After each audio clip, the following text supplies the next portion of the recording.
الحمد لله القاهر فوق عباده وهو الحكيم الخبير الذي لا يخفى عليه شيء في الأرض ولا في السماء وهو على كل شيء قدير.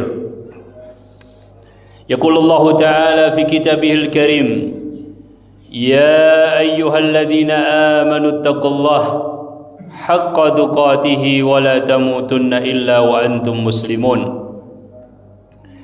يا أيها الناس اتقوا ربكم الذي خلقكم من نفس واحدة وخلق منها زوجها وبث منهما رجالا كثيرا ونساء واتقوا الله الذي تساءلون به والأرحام إن الله كان عليكم رقيبا. يا أيها الذين آمنوا اتقوا الله وقولوا قولا سديدا يصلح لكم أعمالكم ويغفر لكم ذنوبكم ومن يطع الله ورسوله فقد فاز فوزا عظيما. أما بعد فإن أصدق الحديث كتاب الله وخير الهدي هدي محمد صلى الله عليه وسلم وشر الأمور محدثاتها وكل محدثة بدعة وكل بدعة ضلالة وكل ضلالة في النار. والصلاة والسلام على البشير النذير نبينا محمد وعلى آله وأصحابه ومن تبع بهداه إلى يوم نلقاه. أوصيكم ونفسي بتقوى الله فقد فاز المتقون. Jamaah yang dirahmati Allah, agama kita al-Islam memerintahkan kita untuk menjaga apa yang kita miliki dan menjaga apa yang dimiliki oleh orang lain. Di antara kepemilikan tersebut adalah harta yang Allah Subhanahu wa taala karuniakan kepada kita. Sesungguhnya Islam sangat menghormati harta yang merupakan urat nadi kehidupan seorang manusia, menghormati kepemilikan individu, dan Islam juga menjadikan hak kepemilikan tersebut sebagai hak yang suci yang tidak boleh dilanggar oleh siapapun. Karenanya agama Allah Subhanahu wa taala mengharamkan perbuatan-perbuatan yang termasuk di dalam merusak kehormatan kepemilikan seseorang. Islam mengharamkan pencurian, Islam mengharamkan ghasab, merampas, mengharamkan ikhtilas, menggelapkan harta, berkhianat, melakukan riba, melakukan manipulasi atau penipuan, dan mengurangi timbangan atau takaran, serta mengharamkan suap. Agama Allah Subhanahu wa taala menganggap bahwasanya setiap harta yang diperoleh dengan tanpa sebab yang sah menurut agamanya adalah bentuk memakan harta dengan cara yang batil. Dan di dalam hal pencurian, Islam menekankan larangan yang sangat keras untuk sebuah hikmah yang sangat jelas. Bahkan Allah Subhanahu wa taala menyebutkan di dalam surat Al-Maidah ayat 38, "Was-sariqu was-sariqatu faqta'u aydiyahuma jazaa'an bima kasaba nakalan minallahi wallahu azizun hakim." Dan seorang lelaki yang mencuri serta seorang perempuan yang mencuri, maka potonglah kedua tangan mereka, jazaa'an bima kasaba, sebagai balasan atas apa yang mereka lakukan, nakala minallahi, sebagai hukuman dari Allah, wallahu azizun hakim, dan sesungguhnya Allah maha perkasa lagi maha bijaksana. Allah Subhanahu wa taala mengharamkan pencurian sebab hal tersebut adalah merupakan perbuatan yang hina. Allah telah memberikan rezeki kepada setiap orang, dan Allah Subhanahu wa taala memberikan jalan-jalan yang halal untuk mendapatkan rezeki tersebut. Di dalam sebuah hadis dari Abi Hurairah radhiyallahu taala anhu dari Nabi sallallahu alaihi wasallam, la'anallahu as-sariqa yasriqul baydata fatuqta'u yadahu wa yasriqul habla fatuqta'u yadahu. Allah melaknat seorang pencuri. Dia mencuri hanya sebuah telur, kemudian tangannya dipotong. Demikian dia mencuri hanya seutas tali, kemudian tangan yang satu itu terpotong karenanya. Jamaah yang dirahmati Allah, hadis Nabi sallallahu alaihi wasallam ini adalah penegas dari apa yang Allah Subhanahu wa taala haramkan di dalam Al-Qur'an, dan betapa bahwa perbuatan tersebut adalah perbuatan yang hina. Dan kita tahu bahwa satu tangan yang dipotong mengandung hikmah yang besar. Memang bukan setiap pencurian yang kemudian mendapatkan hukuman tersebut, akan tetapi yang sesuai dengan kadar yang telah ditetapkan di dalam syariat. Namun mengapakah Nabi sallallahu alaihi wasallam di dalam hadis ini menyebutkan bahwasanya seorang yang mencuri hanya sebutir telur atau hanya seutas tali, dia juga terpotong tangannya? Para ulama menjelaskan, di antara mereka ada yang mengatakan bahwasanya baydah yang dimaksudkan di dalam hadis ini adalah pelindung kepala yang terbuat dari besi, yang dikenakan oleh para prajurit ketika mereka berada di medan peperangan, yang melindungi diri mereka dari senjata musuh. Adapun seutas tali yang dimaksudkan adalah tali temali yang digunakan di atas kapal. Demikian apabila kita melihat syarah yang dikatakan oleh Al-Imam An-Nawawi rahimahullahu ta'ala di dalam hadis ini. Namun demikian para ulama yang lain mempunyai pendapat bahwasanya makna hadis ini adalah peringatan terhadap hinanya perbuatan mencuri dan betapa kecilnya keuntungan yang didapatkan dari perbuatan pencurian tersebut. Karena ketika seorang terbiasa mencuri barang-barang yang remeh, maka hal itu akan menjadi kebiasaan buruk baginya, dan ia akan terdorong untuk mencuri barang yang lebih besar hingga sampai pada batas nilai yang menjadikan dia layak untuk dipotong tangannya. Maka hendaklah seorang berhati-hati dari perbuatan yang kecil atau mencuri barang-barang yang dianggap remeh, karena hal tersebut akan menjadi kebiasaan buruk yang menguasai diri dan kemudian menyeret ke dalam perbuatan yang lebih buruk dan lebih besar. Demikian diperingatkan oleh As-San'ani rahimahullahu ta'ala. Demikian pula dikatakan oleh Syekh Muhammad Ibn Shalih Al-Utsaimin, salah seorang di antara ulama kontemporer rahimahullahu ta'ala. Beliau mengatakan bahwasanya sebagian ulama berpendapat yang dimaksudkan dengan baydah di sini hanyalah sebutir telur dari telur ayam. Karena Nabi sallallahu alaihi wasallam apabila menyebutkan secara umum, maka secara mutlak dipahami bahwa telur yang dimaksudkan hanyalah sebutir telur dari ayam. Sedangkan tali yang dimaksudkan adalah tali yang digunakan untuk mengikat kayu bakar dan semacamnya. Akan tetapi kata beliau rahimahullahu ta'ala bahwa Rasul sallallahu alaihi wasallam menyebutkan hukuman potong tangan, karena jika seorang terbiasa mencuri hal-hal yang kecil, ia akan terdorong mencuri hal-hal yang besar, sehingga pantaslah tangannya kemudian dipotong.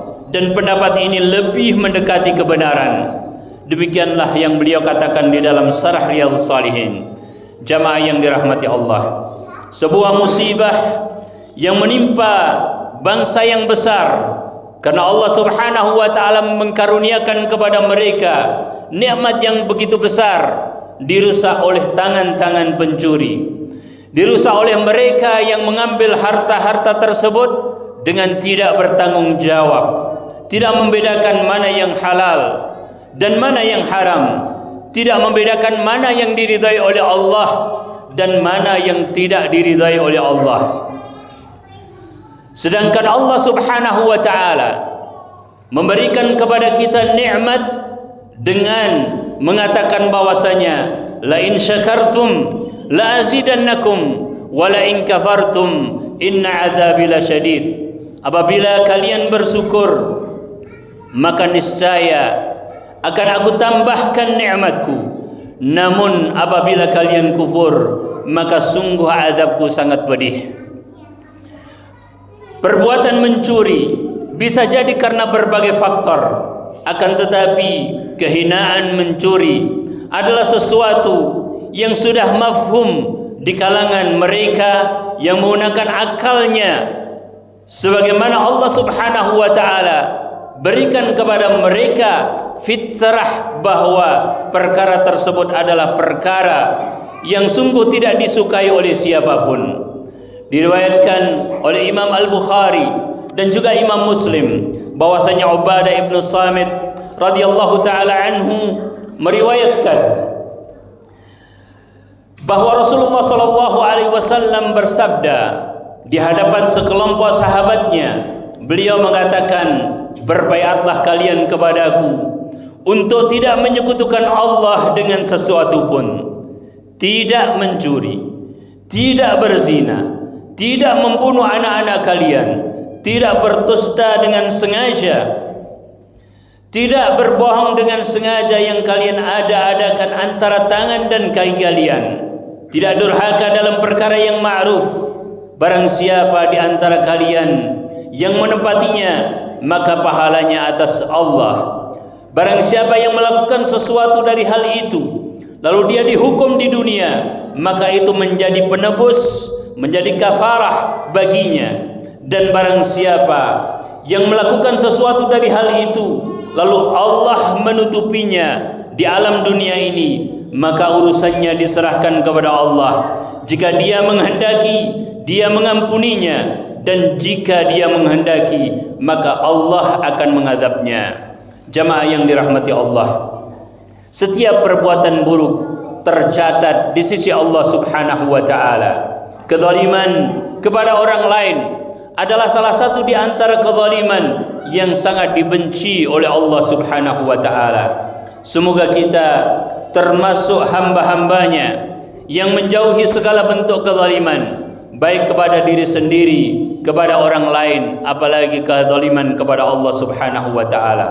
Aqulu qouli hadza wa astaghfirullah li wa lakum wa lisairil muslimina wal muslimat min kulli dhanbin wa khati'ah fastaghfiruhu innahu huwal ghafurur rahim.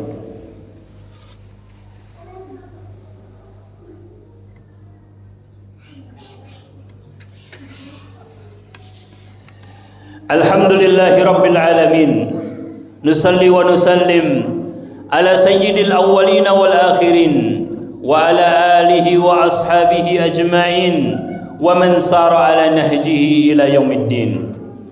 Jamaah yang dirahmati Allah, di antara musibah yang menimpa orang-orang terdahulu di kalangan Bani Israel adalah ketika mereka terfitnah dengan harta, dan ketika mereka mengambil harta-harta tersebut dengan cara yang tidak diridhai oleh Allah Subhanahu wa taala. Adapun di dalam masa sekarang ini, banyak faktor yang bisa kita sebutkan terkait dengan faktor ekonomi, apakah itu kemiskinan, pengangguran, atau kesulitan finansial, atau faktor yang terkait dengan sosial dan lingkungan, pengaruh lingkungan yang buruk, kurangnya pengawasan keluarga, dan terjadinya ketimpangan yang ada di dalam masyarakat, atau faktor psikologis karena gangguan yang ada pada mental seseorang, keinginan untuk mendapatkan sensasi yang tidak semestinya, atau faktor pendidikan dan juga faktor moral, kurangnya pendidikan agama, kurangnya pendidikan formal yang menekankan akan karakter yang baik, atau karena faktor kultural dan struktural di mana ada budaya terhadap kejahatan-kejahatan kecil yang dianggap biasa, atau kelemahan terhadap penegakan hukum. Sesungguhnya hal-hal tersebut adalah merupakan faktor-faktor yang seharusnya kita berusaha untuk menghilangkannya, namun sekali lagi bukan sebagai pembenar untuk melakukan kejahatan kepada orang lain, bukan sebagai pembenar untuk melakukan perbuatan-perbuatan yang diharamkan oleh Allah Subhanahu wa taala. Dan sesungguhnya Allah Maha tahu mana yang benar. Allah Subhanahu wa taala mengetahui mana yang jujur dan mana yang tidak jujur. Namun Allah Subhanahu wa taala memberikan kesempatan kepada siapapun untuk bertaubat dari segala dosanya. At-taibu minadz-dzanbi kaman la dzanba lahu. Seorang yang bertaubat dari dosanya adalah seperti orang yang tidak pernah berdosa. Dan Allah Subhanahu wa taala menyebutkan di dalam Al-Qur'an, ya ayyuhalladzina amanu tubu ilallahi taubatan nasuha.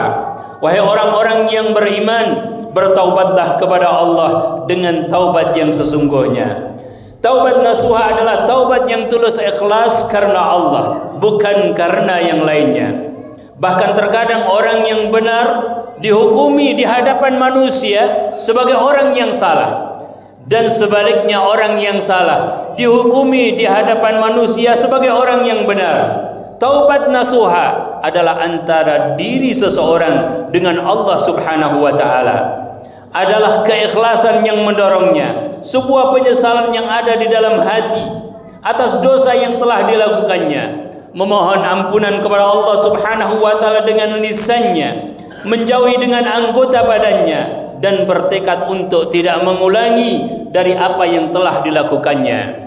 Jamaah yang dirahmati Allah, semoga kita termasuk orang-orang yang mengambil i'tibar di dalam kehidupan ini dan memahami apa yang telah dinasihatkan oleh Allah Subhanahu wa taala dan Rasulnya sallallahu alaihi wasallam.